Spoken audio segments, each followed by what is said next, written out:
നമസ്കാരം. Voter help line app ഉപയോഗിച്ച് എങ്ങനെ സ്വയം നമുക്ക് ഫോണിലൂടെ വോട്ടർ പട്ടികയിൽ പേര് ചേർക്കാമെന്നാണ് ഈ വീഡിയോയിലൂടെ കാണിച്ചു തരാൻ പോകുന്നത്. ആദ്യമേ പ്ലേ സ്റ്റോറിൽ നിന്ന് voter help line app install ചെയ്യുക. ഒരു യൂസർ ഐ ഡിയും പാസ്വേഡൊക്കെ സെറ്റ് ചെയ്ത് ഒരു ലോഗിൻ ആദ്യമേ ക്രിയേറ്റ് ചെയ്യുക. എനിക്ക് ഓൾറെഡി ഒരു ലോഗിൻ ഉള്ളതുകൊണ്ട് ന്യൂ യൂസറായിട്ട് എങ്ങനെ ലോഗിൻ ക്രിയേറ്റ് ചെയ്യുമെന്ന് കാണിക്കാൻ ഈ വീഡിയോയിൽ സാധിക്കില്ല. ഓൾറെഡി ഉള്ളവരാണെങ്കിൽ നമ്മുടെ ഫോൺ നമ്പറും പാസ്വേഡും ഉപയോഗിച്ച് OTP ജനറേറ്റ് ചെയ്യുക. OTP ജനറേറ്റ് ആയതിനു ശേഷം അതിലേക്ക് ആപ്പിലേക്ക് ലോഗിൻ ആകുന്നതാണ്. ആപ്പിൻ്റെ ഡാഷ്ബോർഡിൽ കുറച്ച് ഓപ്ഷൻസ് കാണാം. അതിൽ വോട്ടർ രജിസ്ട്രേഷനാണ് നമുക്ക് പബ്ലിക്കിന് ആവശ്യമായ ആപ്ലിക്കേഷൻ വയ്ക്കാനുള്ള സൗകര്യമുള്ളത്. അതിൽ ഫോം 6, 7, 8, 6B എന്നുള്ള ഫോംസിൽ നമുക്ക് കാണാം. ഓരോ ഫോമും എന്തിനൊക്കെയാണ് ഉപയോഗിക്കുന്നതെന്ന് അതിൻ്റെ അടിയിൽ എഴുതിയിട്ടുണ്ട്. ആ ഇൻസ്ട്രക്ഷൻസ് നോക്കിയാൽ നമുക്ക് അതിനനുസരിച്ചുള്ള ആപ്ലിക്കേഷൻ സെലക്ട് ചെയ്തെടുക്കാൻ പറ്റും. വോട്ടർ പട്ടികയിൽ പുതിയതായി പേര് ചേർക്കാൻ ഫോം 6 ആണ് സെലക്ട് ചെയ്യേണ്ടത്. ഫോം 6 എടുത്ത് കഴിയുമ്പോൾ ആദ്യമായിട്ടാണോ അപ്ലൈ ചെയ്യുന്നതെന്നുള്ളൊരു ക്വസ്റ്റ്യൻ വരും. അത് ആദ്യമായിട്ട് അപ്ലൈ ചെയ്യുന്നൊരു യെസ് കൊടുക്കുക. അടുത്ത പേജിലായി നമ്മുടെ സ്റ്റേറ്റ്, സംസ്ഥാനം സെലക്ട് ചെയ്യാൻ ഓപ്ഷൻ ഉണ്ട്. അത് സെലക്ട് ചെയ്യുക. അത് കഴിയുമ്പോൾ അതിനടിയിൽ ജില്ല കഴിയുമ്പോൾ കോൺസ്റ്റിറ്റ്യുവൻസി ചോദിക്കും. കോൺസ്റ്റിറ്റ്യുവൻസി നിയോജക മണ്ഡലം അത് ഏതാണെന്ന് വെച്ചാൽ അത് സെലക്ട് ചെയ്യുക. അതിനു താഴെ ആപ്ലിക്കൻറ്റിൻ്റെ ഡേറ്റ് ഓഫ് ബർത്ത് എൻ്റർ ചെയ്യാനുള്ള ഒരു കോളമാണുള്ളത്. അതിൽ ആപ്ലിക്കൻറ്റിൻ്റെ ഡേറ്റ് ഓഫ് ബർത്ത് എൻ്റർ ചെയ്യുക. മുകളിൽ കാണിച്ചിരിക്കുന്ന വർഷത്തിലോ മാസത്തിലോ സ്വൈപ്പ് ചെയ്തുകൊണ്ട് നമുക്ക് ആവശ്യമായ ഡേറ്റ് സെലക്ട് ചെയ്യാവുന്നതാണ്. അതിനുശേഷം ഡേറ്റ് ഓഫ് ബർത്തിൻ്റെ പ്രൂഫ് നമുക്ക് ആഡ് ചെയ്യണം. അതിന് താഴെ കാണിച്ചിരിക്കുന്ന ഓപ്ഷൻസ് എല്ലാം ഉണ്ട്. അതിലേതാണ് നമ്മുടെ കൈവശമുള്ളതെന്ന് വെച്ചാൽ ആ ഡേറ്റ് കാണാൻ പാകത്തിന് ആ പ്രൂഫ് നമ്മൾ ഫോട്ടോ എടുത്ത് അറ്റാച്ച് ചെയ്യാം.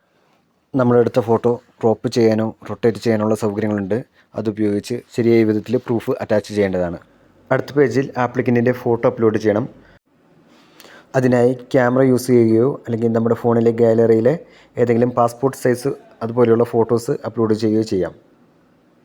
ലൈവായി ഫോട്ടോ എടുക്കുന്നവർ ഒരു വൈറ്റ് ബാക്ക്ഗ്രൗണ്ടിൽ നിന്ന് ഫോട്ടോ എടുക്കേണ്ടതാണ്.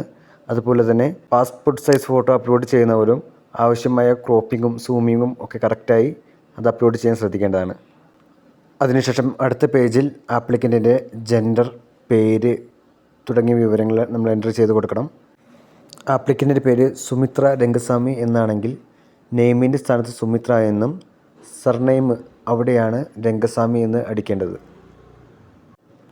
കൂടാതെ ഇംഗ്ലീഷിലും മലയാളത്തിലും കൃത്യമായി പേര് ടൈപ്പ് ചെയ്ത് നൽകേണ്ടതുണ്ട്. അല്ലെങ്കിൽ സ്പെല്ലിംഗ് മിസ്റ്റേക്ക് വരാനുള്ള സാധ്യത വളരെ കൂടുതലാണ്. താഴെ കാണുന്ന ബോക്സിൽ ആധാർ നമ്പർ എൻ്റർ ചെയ്ത് കൊടുക്കുക. ആധാർ എടുത്തിട്ടില്ലെങ്കിൽ മാത്രം ഒരു ഡിക്ലറേഷൻ അവിടെയുണ്ട്, അത് ക്ലിക്ക് ചെയ്ത് കൊടുക്കുക. അതിനുശേഷം ആപ്ലിക്കൻറ്റിൻ്റെ ഫോൺ നമ്പർ എൻ്റർ ചെയ്യുക. അതിന് താഴെ എന്തെങ്കിലും ഡിസബിലിറ്റീസ് ഉണ്ടെങ്കിൽ എൻ്റർ ചെയ്യാനുള്ള ഓപ്ഷനുണ്ട്. അത് DMOൻ്റെ സർട്ടിഫിക്കറ്റ് ഉണ്ടെങ്കിൽ മാത്രം അത് എൻ്റർ ചെയ്യുക. അടുത്ത പേജിൽ നമ്മൾ റിലേറ്റീവ്സിൻ്റെ ഡീറ്റെയിൽസ് കൊടുക്കാനുണ്ട്. താഴെ റിലേറ്റീവിൻ്റെ voter ID card number enter ചെയ്യണം. ഈ വോട്ടർ ID കാർഡ് നിലനിൽക്കുന്ന ബൂത്തിലേക്കാണ് നമ്മുടെ വോട്ട് ചേർക്കപ്പെടുന്നത്. അതിന് വേണ്ടിയിട്ടാണ് നമ്മൾ voter ID card number enter ചെയ്ത് കൊടുക്കുന്നത്.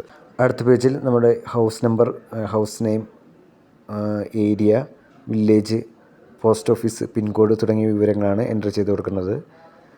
അത് ഇംഗ്ലീഷിലും അതേപോലെ തന്നെ മലയാളത്തിലും എൻ്റർ ചെയ്യണം. റീജിയണൽ ലാംഗ്വേജിൽ ഓട്ടോ ആയിട്ട് ഡീറ്റെയിൽസ് കയറി വരുമെങ്കിലും അത് പലപ്പോഴും വായിക്കാൻ പറ്റാത്ത രീതിയിലാണ് വരിക. അതിനാൽ കൃത്യമായി നമ്മൾ ടൈപ്പ് ചെയ്ത് തന്നെ കൊടുക്കേണ്ടതുണ്ട്. അഡ്രസ്സ് ഫുള്ളായി എൻ്റർ ചെയ്തതിന് ശേഷം അതിൻ്റെ പ്രൂഫ് നമുക്ക് അറ്റാച്ച് ചെയ്യണം. അതിന് നമ്മൾ മുൻപ് ഫോട്ടോസ് അപ്ലോഡ് ചെയ്ത പോലെ തന്നെ ക്യാമറ ഉപയോഗിച്ചോ അതോ ഗാലറിയിൽ നിന്നോ നമുക്ക് അപ്ലോഡ് ചെയ്യാൻ പറ്റുന്നതാണ്. ഏതൊക്കെ പ്രൂഫുകളാണ് നമുക്ക് അറ്റാച്ച് ചെയ്യാൻ പറ്റുന്നതെന്ന് ആപ്പ് ഓപ്പൺ ചെയ്യുമ്പോൾ കാണാം. പ്രൂഫ് അറ്റാച്ച് ചെയ്യുമ്പോൾ അഡ്രസ്സിൻ്റെ പ്രൂഫാണെങ്കിൽ അഡ്രസ്സ് കാണാൻ പാകത്തിന് രീതിയിലായിരിക്കണം. ലാസ്റ്റ് പേജിൽ നമ്മുടെ ജില്ല, അതുപോലെ തന്നെ വില്ലേജ്, അപ്ലൈ ചെയ്ത സ്ഥലം, പേര് മുതലായ കാര്യങ്ങൾ എൻ്റർ ചെയ്യുന്നതോടെ നമ്മുടെ ആപ്ലിക്കേഷൻ കഴിഞ്ഞു. അതിനുശേഷം നമ്മൾ എൻ്റർ ചെയ്ത കാര്യങ്ങൾ ശരിയാണെന്ന് ചെക്ക് ചെയ്യാനുള്ള ഒരു ഓപ്ഷനുണ്ട്. ആപ്ലിക്കേഷൻ ഫൈനൽ സബ്മിറ്റ് ചെയ്യുമ്പോൾ കേരളത്തിലാണെങ്കിൽ S11 തുടങ്ങുന്ന ഒരു റെഫറൻസ് നമ്പർ ഫോണിലൂടെ SMS ആയിട്ടും ഡിസ്പ്ലേയിലും കാണിക്കും. നമുക്ക് ഭാവിയിലെ ആവശ്യങ്ങൾക്കായിട്ട് ആ നമ്പർ സൂക്ഷിച്ചു വയ്ക്കാവുന്നതാണ്. നന്ദി.